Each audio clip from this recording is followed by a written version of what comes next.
Yo, what is going on, guys? It's your boy Willie. Today we're doing a PC build video. So we're gonna go through three different parts lists for three different budgets at $800, $1,000, and $1,500. These are gonna be the best bang for your buck options to get the absolute most performance for the dollar. Do keep in mind that some builds you may have seen in late 2019 or early 2020 are no longer valid due to the current stock of PC parts. These include especially motherboards and power supplies, where you'll see we have a little bit overkill on motherboards on some builds. And then for power supplies, I'm just listing specs for you guys to figure it out when stock comes back in. But anyways, my socials are down in the description. Be sure to join the Discord to interact with our community. And then also follow me on Twitter. Be sure to drop in the comments at the end of the video if you disagree with anything. I'll be responding to as many as possible. Drop a like and then subscribe if you're new around here. It would mean the absolute world to me.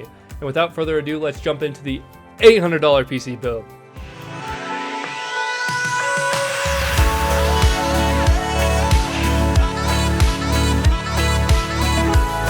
So starting out the $800 build, we're here in the studio. We're going to start out with the case. For the case for the $800 build, we're going with the Vantage P300A. I've heard so many good things about this case in terms of airflow, which if you want to expand eventually down the road, you're going to want a high airflow case that can take care of higher end components that put out more heat. This has full support for a 280 millimeter radiator in the front, which gives you tons of expandability, as well as more areas to put fans in the front as well for intake to improve airflow. This case just really, it's a simple yet very usable case for future upgradability. It's got very good air intake in the front. As you can see, you have little, intake cutouts on the top and bottom, as well as exhaust on both the top and the back of the case, which will work very well at expelling heat from the chassis. And yeah, moving on to the CPU. We're going with the Ryzen 5 2600. It's a 6-core 12-thread processor. It's a very good gaming processor on a budget. It's for sale right now. Like I said earlier, processor stock has been extremely low for the last few weeks and the last few months, actually.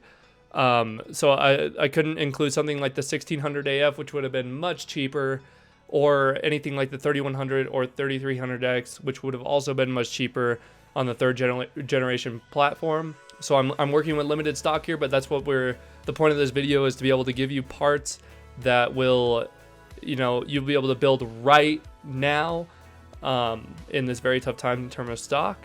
So it's a 6-core 12-thread processor, very good for gaming. It'll get your foot in the door to content creation or anything of that nature when you're trying to do desktop applications and stuff like that. Moving on to memory, we managed to stick a 3600 kit CL16 latency in this build. It's absolutely incredible. This is the fastest that you're going to need all the way up, so future expandability, you won't even need to worry about your RAM. It's a G.Skill Ripjaws 5 series. Yeah, DDR4 3600 C16 speed or latency, and you should be perfect right there. This kit also goes on sale quite often, so you could usually find this for about $65.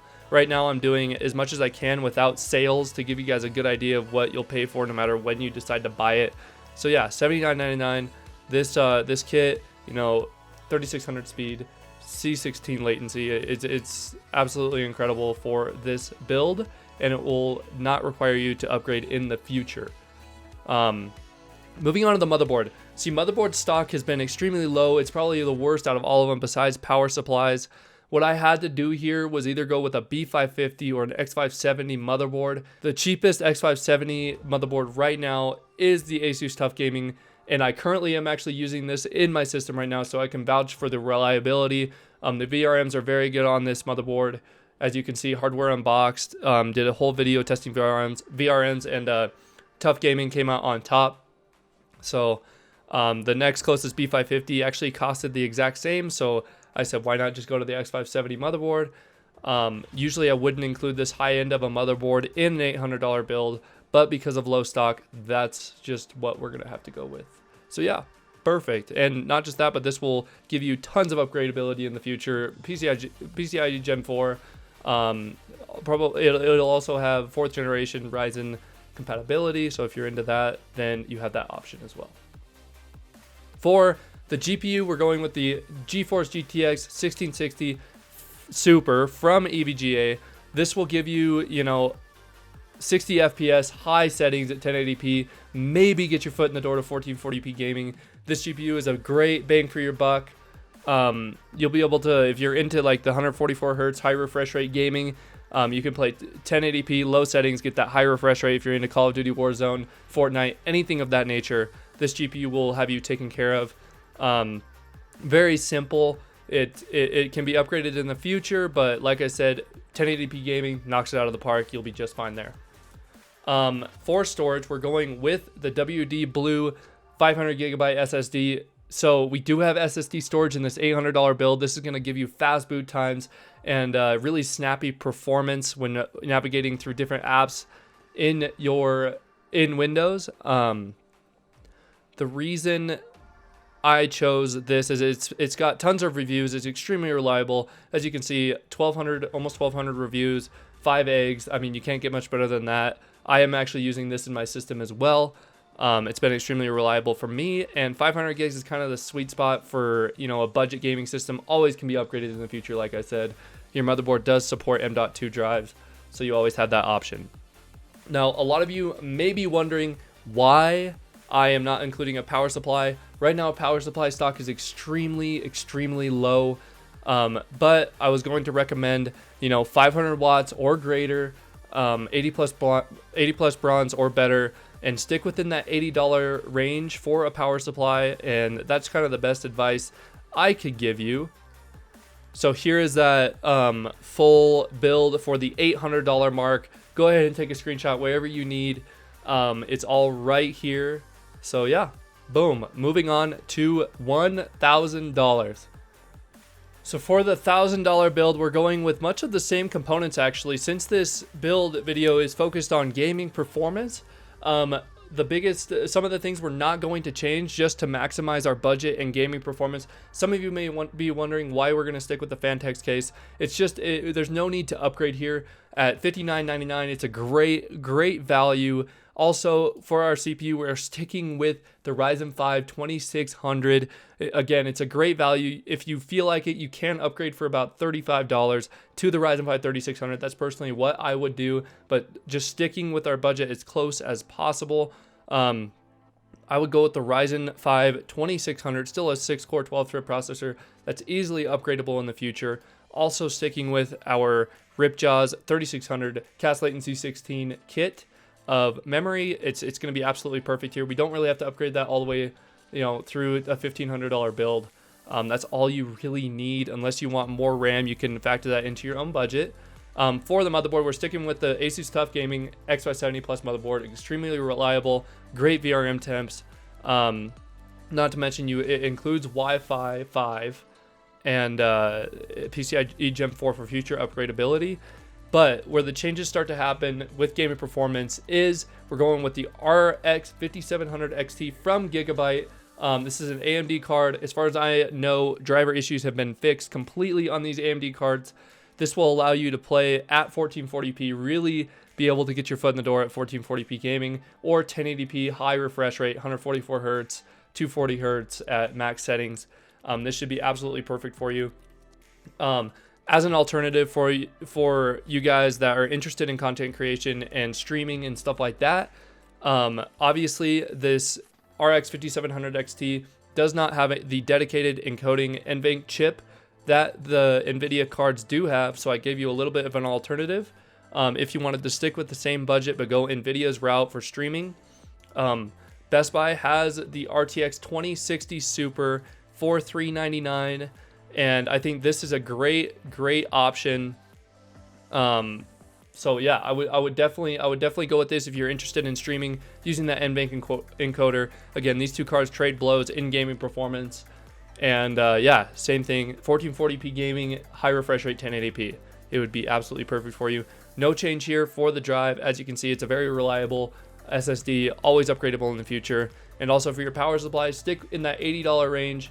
Probably around the 550 to 600 watt range would be absolutely perfect. Don't need modular or anything like that.